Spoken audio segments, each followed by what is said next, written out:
Hey, hello everyone. Thought I would jump on here and say hello and give you guys a little update with what's going on with me with my little travel time chit chat going on here. So welcome to Tamerlyn, new channel name, which I've announced a little while ago, but in case you're wondering, how did I get here and where did Yellow Brick Road Reselling go?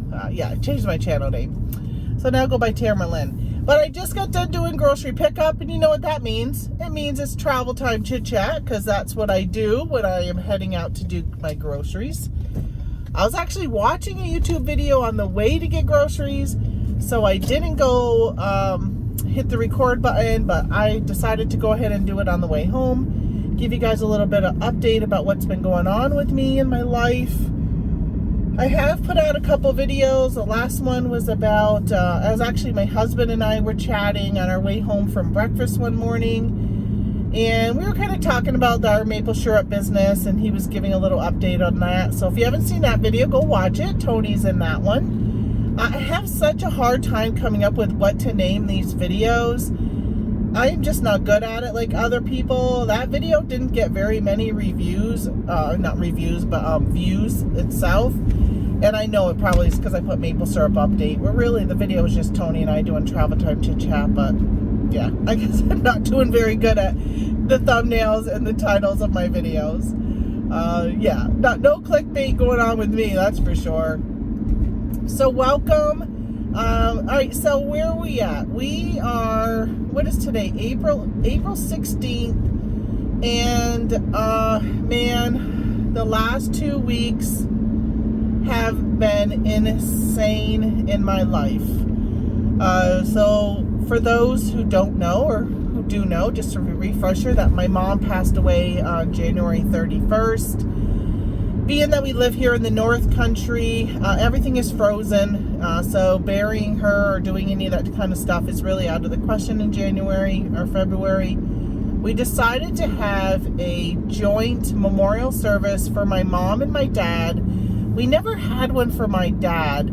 My mother and my father both had agreed that they were not going to have a funeral. They didn't want to incur the expense. They moved back over here to New York, where they were born and raised in New York, but then they moved to Vermont when my dad got out of the Navy. They moved to Vermont, and then they had their family in Vermont, raised their kids in Vermont.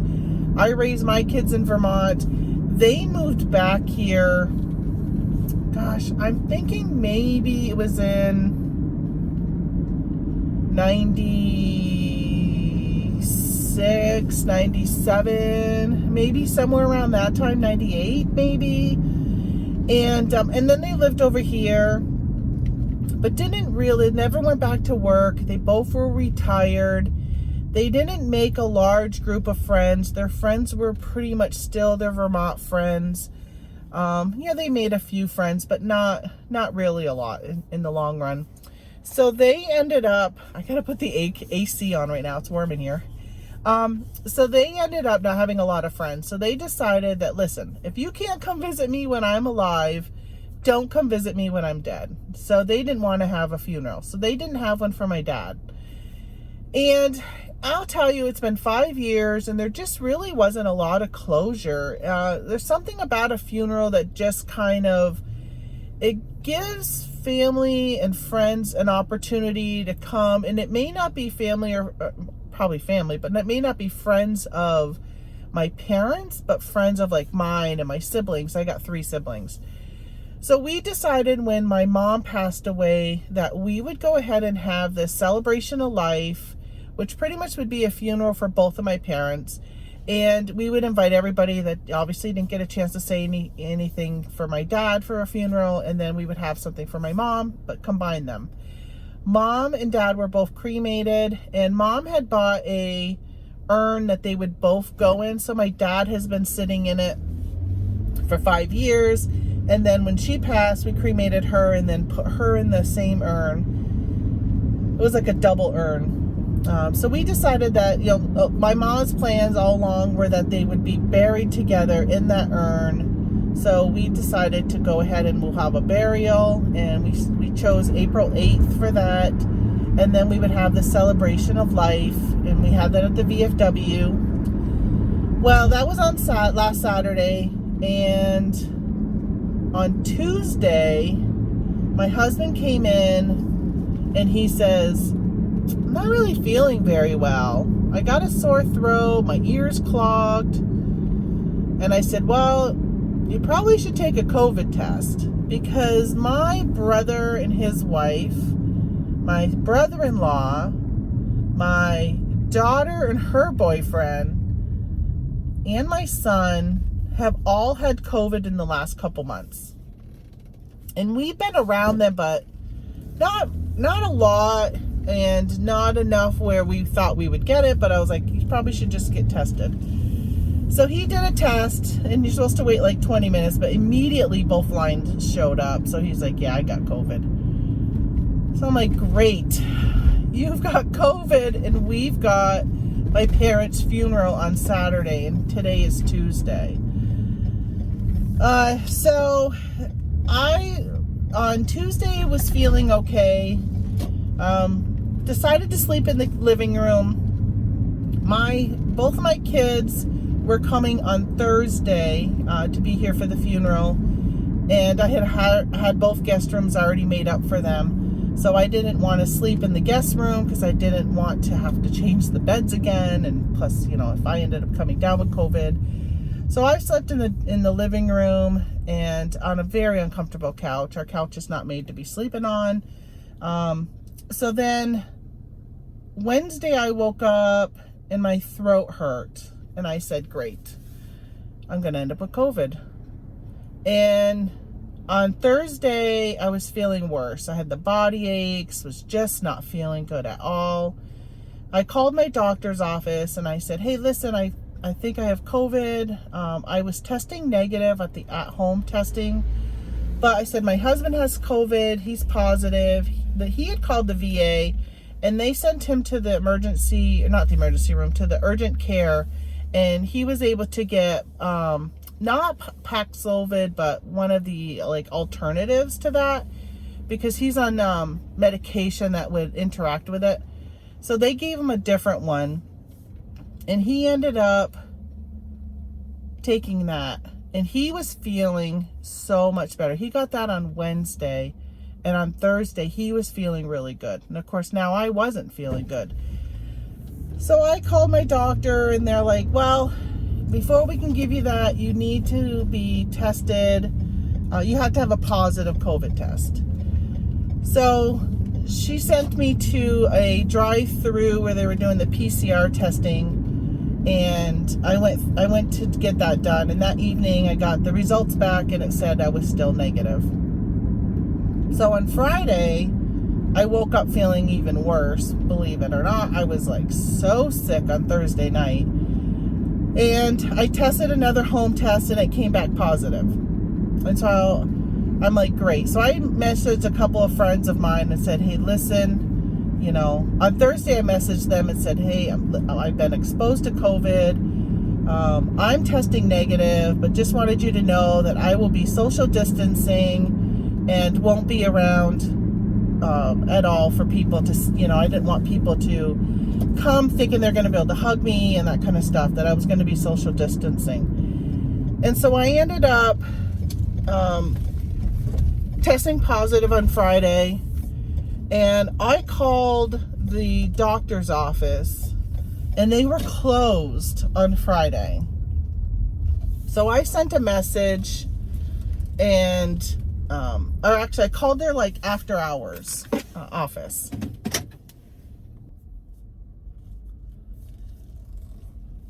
So I talked to their after hours, and I let them know, that I had COVID. I was looking for the Paxlovid, and I saw how well that medicine had worked with my husband, and my brother and my sister-in-law both had COVID, and my sister-in-law recovered so much faster than my brother, because she started taking it where my brother didn't. He decided not to take it. So I called them, left a message with a nurse to call me back. They didn't call me. I called them around 11 in the morning, Or maybe, no, actually, I take it back. It was about 1 in the afternoon. They called me back at 11:58 p.m. and left a message because I didn't answer it because my phone is on Do Not Disturb at that hour. And of course I was sleeping. I've been sick. And they left a message pretty much saying like, we're not going to call you back. This is it. This is your one and only phone call. So the next morning I called that number back. They didn't leave like a phone number to call. So I called the number that called me and it said they were not accepting incoming calls. Well, that was on Saturday morning, which was the day of my parents' funeral. Well, I had to make a decision what I was going to do. I was feeling like crap and I have COVID. So I felt like the right thing to do was to not attend my parents' funeral. Well, we had a burial at 10 in the morning, and then we had the celebration of life, which was at noon at the VFW. I decided to go to the, I know I just said I decided not to attend the funeral. To me, the funeral was like the whole thing. But I did go to the burial. It was outdoors. I social distanced. I had a mask on. Anytime somebody approached me, I warned them I got COVID. Please keep your social distance. And people were giving me a lot of air hugs. Plus, I knew at the burial there were only going to be a small amount of family members and friends there. The majority of the people, we had about 75 people that had RSVP'd. They were going to be at the VFW. I think maybe we had 25 people at the burial. That was really hard to not be involved in everything, but thankfully I was sick. So the day of, I didn't realize as much because I just wasn't feeling good. So I didn't really want to be involved. But now looking back on it, I feel really like miserable, but I mean, there was nothing I could really do. The timing of getting sick, honestly, it's just been a shitty year. All right, here we go, being emotional again. I'm trying not to be emotional. I've been doing really well, honestly, I gotta tell you. Started the antidepressants about a month ago or so, a couple weeks ago, 2 to 4 weeks ago. I feel like they've really been helping me. I haven't been having such major crying spells, which has been really good. So I did go to the burial. Again, wasn't able to participate as much. People were sharing stories. I couldn't. I wanted to, but they wouldn't have been able to hear me with my mask on, social distancing. If I talked too much, it made me cough. And I was trying whatever I could do to not cough because I didn't want to, even with a mask. I don't agree with the masks. I don't think they do very much. I think they help if I'm coughing, they're going to help catch some of the saliva or air spores. So I was trying to keep those down to a minimum because the mask doesn't keep everything in. So I was sucking a lot of cough drops. So yeah, it was a challenge, but at least I was able to attend that. My 3 siblings were able to take the urn and place it into the ground, into the hole. Wasn't able to participate in that. So they all went off to the VFW to do the celebration of life. My cousin was singing at it. He's got a great country voice, singing some of my mom and dad's favorite music. Just really bummed I missed out on that.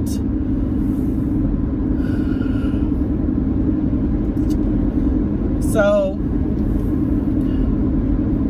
my daughter was able, God damn it. Sorry for swearing. I'll probably get some comments about that. It's just been tough. My daughter was here, my daughter and son. My daughter FaceTimed while my brother did a speech, and that was really nice. So we get over the hump of that. Thankfully, both of my kids and my daughter's boyfriend have not been showing any signs of COVID because they were in the house. I was quarantining in the bedroom. My husband was quarantining in the RV. So speaking of RV, that's the next thing. Obviously, we missed Easter. I was sick. I lost my taste and smell.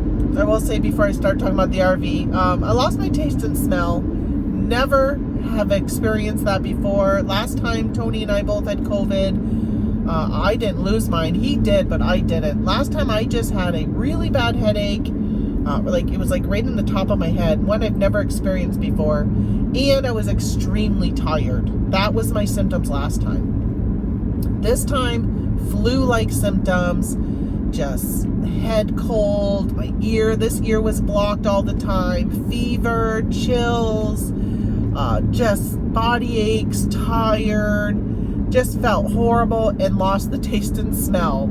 I was doing some reading on it, and I read about how you can get long COVID, and one of the symptoms of some people for long COVID is they don't ever get their taste or smell back.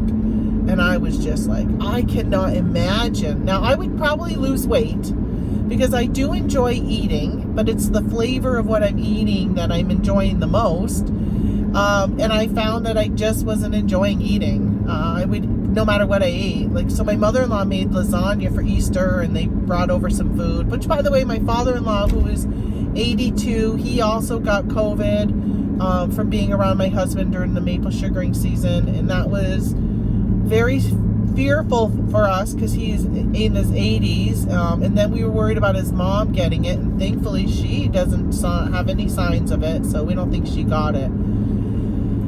So I wanted to quickly tell you also about Paxlovid. So I went on Sunday, so Saturday was the funeral.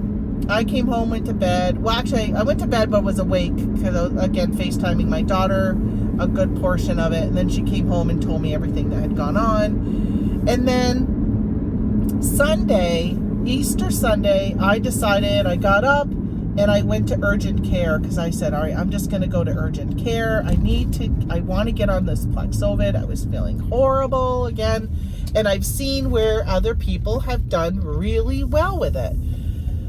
So I went to urgent care. They turned me away. They told me that they don't see COVID patients there. They do not prescribe the antiviral medicine, and I should just go home and quarantine myself. And I said, I'm high risk. And I thought that if I was high risk, that I would qualify and that I should get on it.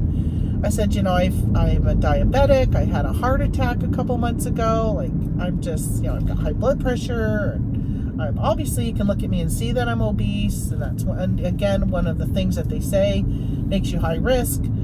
54 years old. So I was just like standing there and like, what? I can't be seen at urgent care? Like, it was just, I couldn't comprehend it. And I told her, I said, my husband was just here on Wednesday, and he got seen, and he got the prescription. So I couldn't understand why they wouldn't see me. But I was feeling horrible. So I left, went home. When I got home, my husband, I had called him on the way home crying, saying they wouldn't even see me.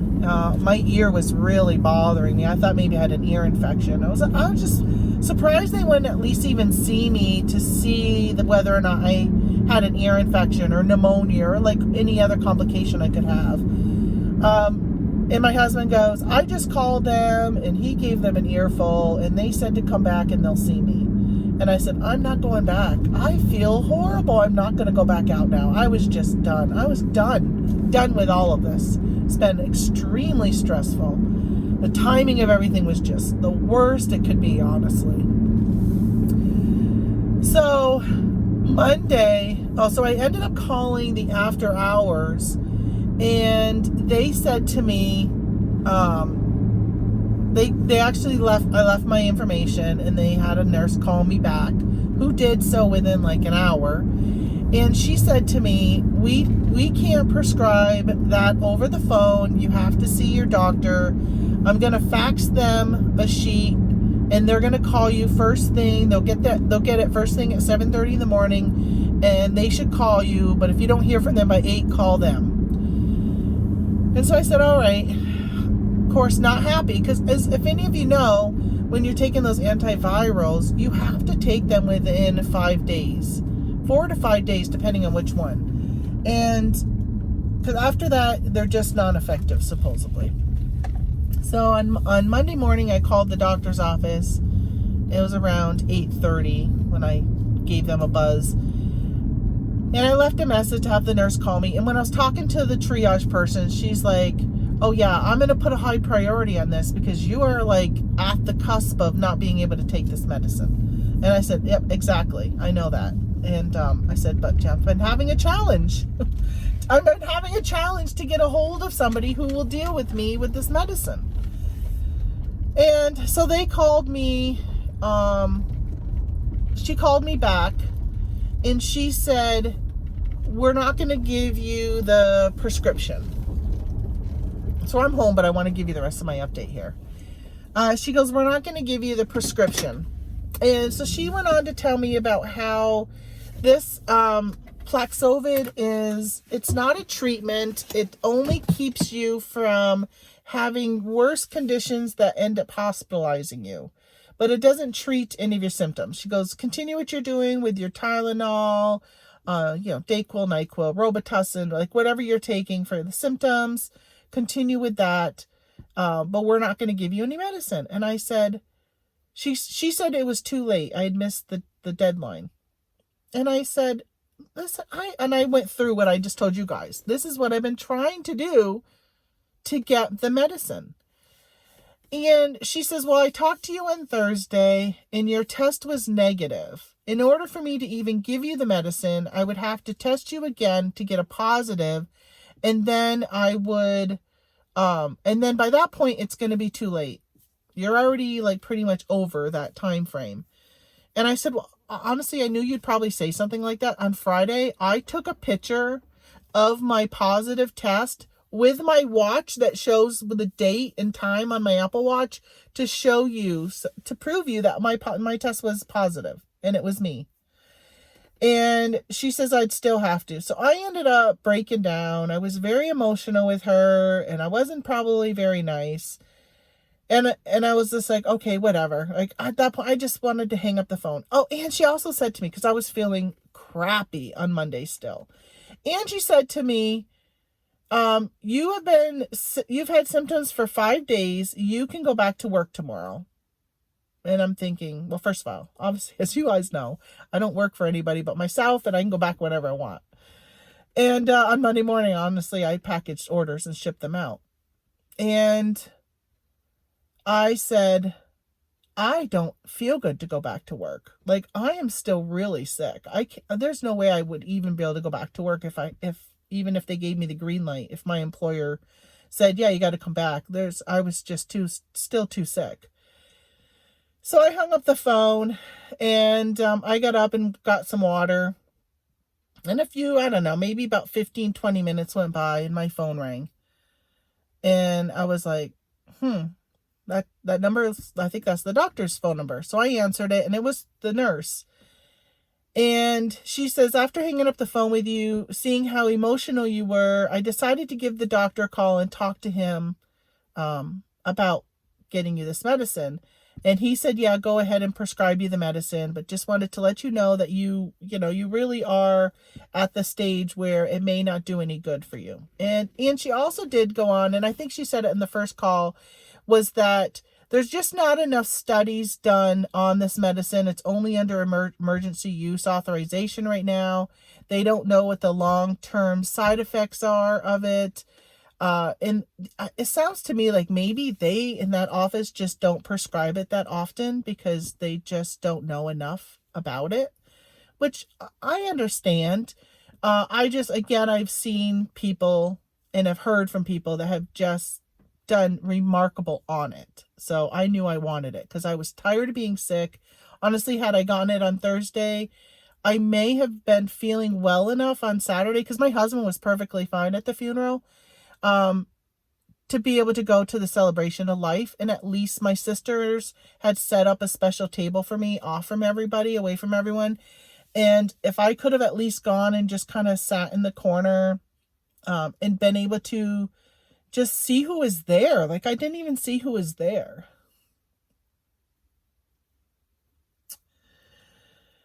So she gave me the prescription and I said to her, hold on.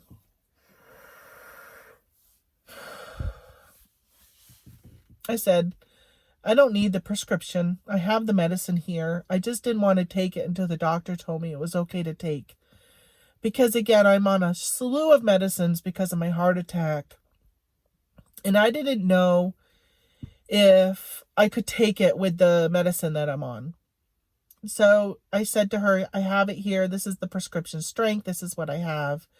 She's like, I can't tell you to take somebody else's medicine. And I said, I understand that. I said, but if you want to write me the prescription, go ahead and write it. I just am not going to be picking it up because there's really no reason to pick it up, which I could have and just hung on to it. But especially now that I know, I probably should have just picked it up, taken the one I had, and then hung on to this one in case I ever have COVID again. I don't have to go through jumping through these hoops. So I took that medicine immediately. It was like 3:00 on Monday. And I'll tell you, I woke up Tuesday feeling remarkable. It was like somebody hit the feel-good switch. What a difference that medicine made. I can't even begin to tell you the difference of how I felt on Monday and how I felt on Tuesday, every day since. I still have a slight cough, comes and goes. Still some sinus congestion going on. But no body aches, no chills, no. I just really a huge difference.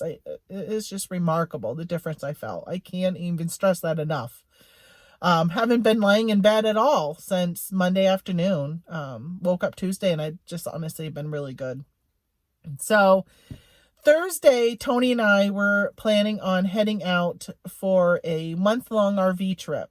And seeing that we both still had COVID, he tested and he still was testing positive even though he was feeling fine, which then I've come to find out that you can still test positive for like 90 days.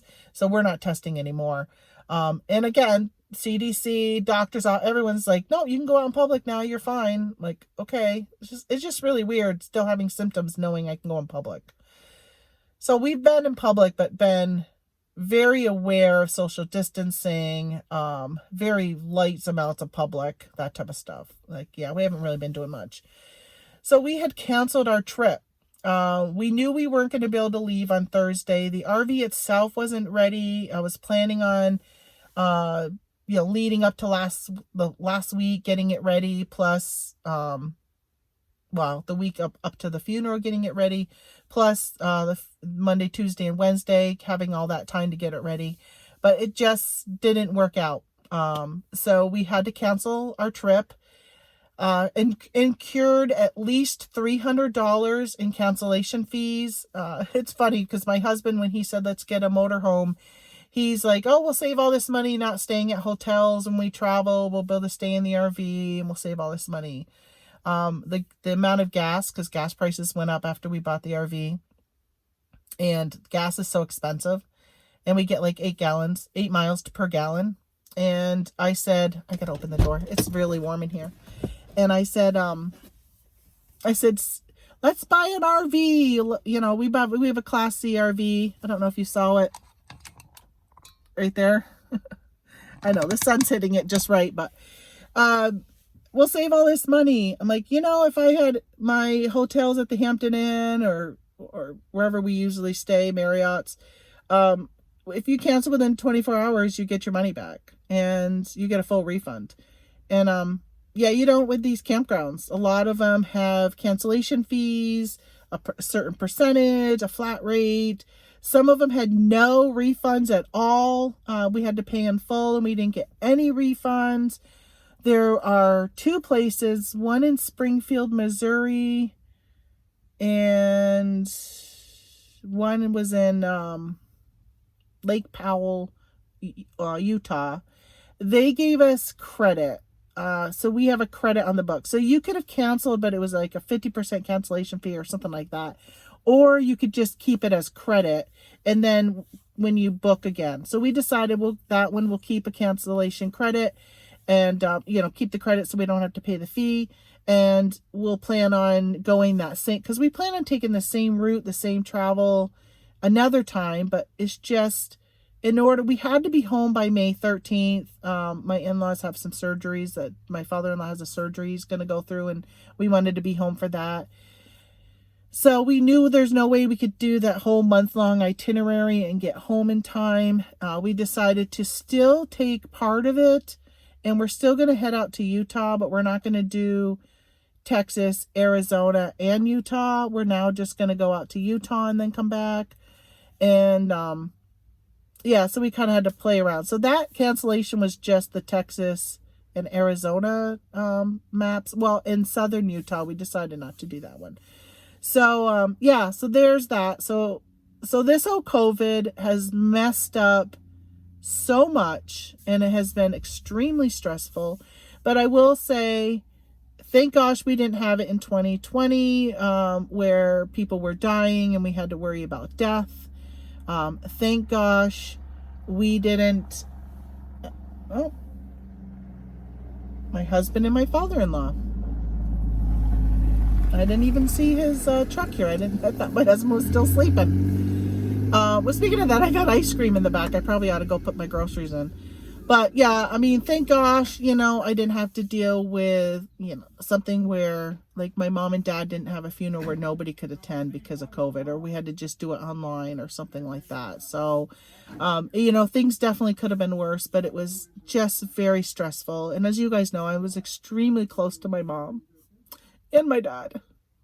And it was really hard to miss that. It was really hard. It's been hard. So I got to live with that the rest of my life. So, all right, I'm going to end this so I don't want to keep talking about it, so I don't keep crying. But, all right, thanks a lot for watching, and hit that thumbs up on your way out. I'd appreciate it. Okay, bye.